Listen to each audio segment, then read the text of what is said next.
Então, bem-vindos de volta à disciplina de Físico-Química 2 do curso de Licenciatura em Química do campus São Luís Monte Castelo. Sou o professor Carlos Eduardo, responsável pela disciplina, e hoje nós vamos falar na unidade 3 sobre cinética química. Como é uma aula um pouco extensa, a gente vai dividir esta aula em duas partes.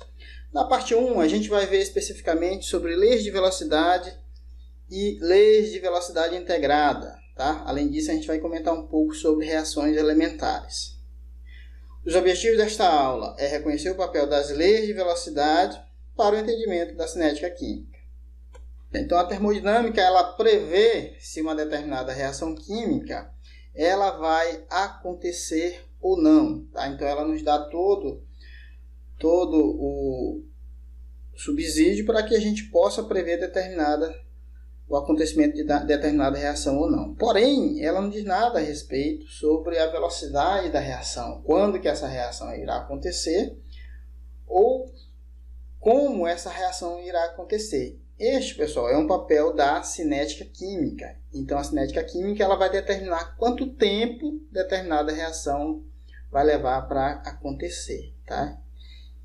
Então, por exemplo, nós temos aqui alguns casos, como metais, polímeros, combustíveis. Então, são alguns exemplos de espécies químicas que reagem espontaneamente com o oxigênio. Porém, isso é um processo bastante lento, tá? Levaria anos e anos, certo? Algumas definições são importantes para a gente dar seguimento nesta aula, como, por exemplo, o reconhecimento de sistemas homogêneos e heterogêneos. Sistemas homogêneos, eles vão acontecer em uma única fase, certo? E os sistemas heterogêneos vão acontecer em fases distintas, né? Ou diferentes fases. Então, por exemplo, nós podemos ter um sistema gasoso e ter, por exemplo, a presença de um catalisador metálico. Tá? Então, isso são reações que acontecem em sistemas heterogêneos. Tá? Então, para que a gente possa entender a cinética de reações, é importante a gente saber sobre ou entender o conceito de velocidade de reação. Então, para isso, a gente pode considerar inicialmente uma reação homogênea, onde nós temos determinados reagentes produzindo determinados produtos. Tá? Então, a gente pode perceber que a velocidade de consumo desses reagentes ou de formação de produtos, elas são diferentes. Tá? Então, nós podemos ver que a taxa de variação, por exemplo, o número de mols de A, ela é diferente da taxa de variação de número de mols de B ou da taxa de variação da formação de determinado produto. Tá? E como que a gente contorna esse problema? Simplesmente pegando essa taxa de variação e dividindo pelo respectivo coeficiente estequiométrico. Então, se a gente pega a taxa de variação do número de mols de A e divide pelo coeficiente estequiométrico de A, essa taxa de variação ela vai ser igual à taxa de variação de B dividido pelo coeficiente estequiométrico de B e assim por diante. Tá? E a mesma coisa vale para os produtos. Nós podemos resumir isso como sendo a velocidade de conversão. Então, aqui a gente tira um módulo e verifica que se eu estou trabalhando com reagente, essa taxa de variação ela vai ser negativa, né? Ou a velocidade de conversão ela vai ser negativa, se eu estou trabalhando com os reagentes. E se eu estou trabalhando com os produtos, essa velocidade de conversão ela vai ser positiva. Tá? Se eu pego essa velocidade de conversão e divido pelo volume, eu tenho a velocidade da reação. Tá? Então, eu posso pegar aqui J dividido por V, e isso vai me dar a velocidade de reação, que eu estou usando aqui um termo chamado de R, mas vocês podem tranquilamente chamar de V, não tem problema nenhum, tá? É uma questão de nomenclatura aqui, certo? Se eu considero que esse volume ele é constante, então para muitos casos ele realmente vai ser constante, então o número de mols dividido para volume vai dar concentração. Então eu posso representar a velocidade de reação como sendo em função da variação da concentração dividido pelo respectivo coeficiente estequiométrico. Então, se eu estou trabalhando com reagente, vai ser negativo. Se eu estou trabalhando com o lado dos produtos, isso vai ser positivo. Então, um aspecto importante dentro da cinética química são as chamadas leis de velocidade. Então, a lei de velocidade ela é uma relação matemática que leva, em muitos casos, em consideração a concentração das espécies envolvidas na reação. Então, pode ser produtos, reagentes, concentração de catalisadores, enfim, tá? E relaciona essas concentrações em função do tempo. Tá? Então, nós temos aqui uma lei de velocidade genérica, onde nós temos a concentração das espécies elevado a um coeficiente, e esses coeficientes são chamados de ordem da reação. Tá? Então, seriam as ordens espaciais. Se a gente soma esses coeficientes, a gente chega no valor de n, que é a ordem global. E aí nós temos a constante de proporcionalidade, que é em função de temperatura e pressão, mais em função da temperatura do que da pressão, principalmente quando a gente tem sistemas em solução, né? E a unidade de lei de velocidade e da constante vai depender das unidades de concentração e tempo. Tá? Então, nós temos aqui alguns casos de leis de velocidade. Vocês podem notar que nós temos aqui 8 reações químicas e cada uma tem sua própria lei de velocidade, tá? Umas em função de 2 reagentes, como é o caso aqui dessa reação 3, e nós temos a concentração de hidrogênio e de iodo. Outros em que leva em consideração a função do catalisador, alguns casos em que a própria concentração do produto influencia na lei de velocidade, né? Então, conforme vai produzindo, esse excesso de produto já faz com que a velocidade diminua. Tá? Então, de forma geral, a gente pode notar que os expoentes da lei de velocidades não necessariamente são os coeficientes estequiométricos. Tá? Apenas em reações elementares que a gente vai comentar um pouquinho mais lá na frente. Tá? Então, esse aqui é o primeiro ponto que vocês têm que ter em mente. O segundo aqui, as reações elas podem ser explicadas através do mecanismo. Então, a gente vê a questão do tempo que leva, porém, a cinética ela ajuda a entender como essas reações ocorrem. Tá? Então, os mecanismos eles vêm para explicar como essas reações ocorrem. E tudo isso baseado em dados experimentais, assim como as leis de velocidade. Então, a gente pode considerar essa reação global aqui, de formação de SO3, catalisada por NO. Tá? Então, um mecanismo proposto poderia ser essa reação acontecendo em 2 etapas. Então, nós teríamos aqui a primeira etapa, onde formaria o NO. Esse NO é um intermediário. Tá? Não faz sentido muito aqui essa seta. E nós teríamos aqui esse intermediário sendo consumido, né? Ou seja, reagindo com SO2, formando o NO e SO3. E aqui nós temos o NO como sendo catalisador sendo regenerado e o intermediário também sendo consumido. Tá? Então, isso aqui seria uma explicação para a formação do SO3. Nós temos esse outro exemplo, onde nós temos a decomposição do N2O5. Essa aqui seria a equação global. Tá? 2N2O5 formando 4NO2 mais O2.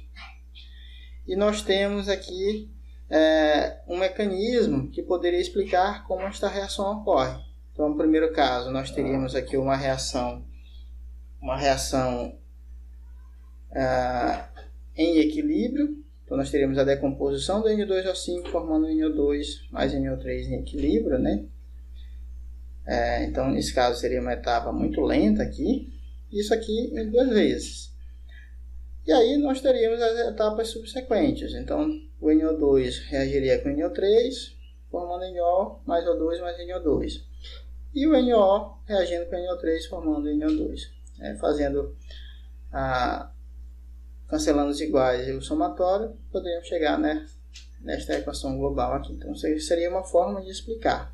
Então, a gente observa aqui também, novamente, que os intermediários eles estão sendo consumidos. Tá? E aí podemos extrair 2 termos importantes. Primeiro, é que o número de vezes em que uma equação química aparece no mecanismo é chamado de número estequiométrico. Então, aqui para esta equação, a gente teria número estequiométrico igual a 2, assim como esta aqui.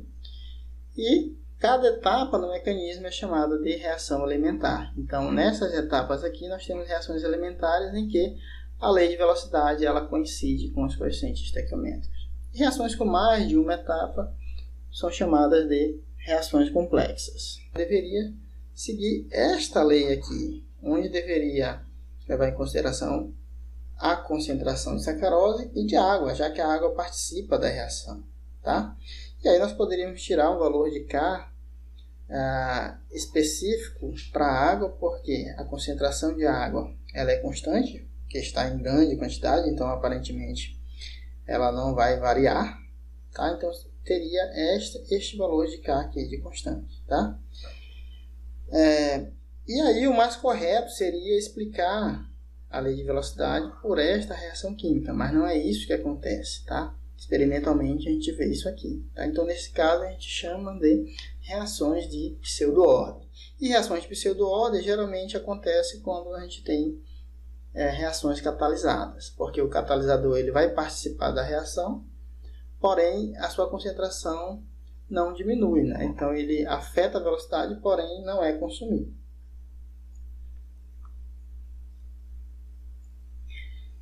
E aí nós temos as leis de velocidade integrada. Em leis de velocidade integrada, nada mais é do que usar a forma diferencial da lei de velocidade. Então nós temos esta forma da lei de velocidade, onde leva em consideração as concentrações e as suas respectivas ordens. E nós temos a lei de velocidade sendo representada por a sua forma diferencial, onde nós temos a variação da concentração em função do tempo, dividido pelo coeficiente estequiométrico, tá?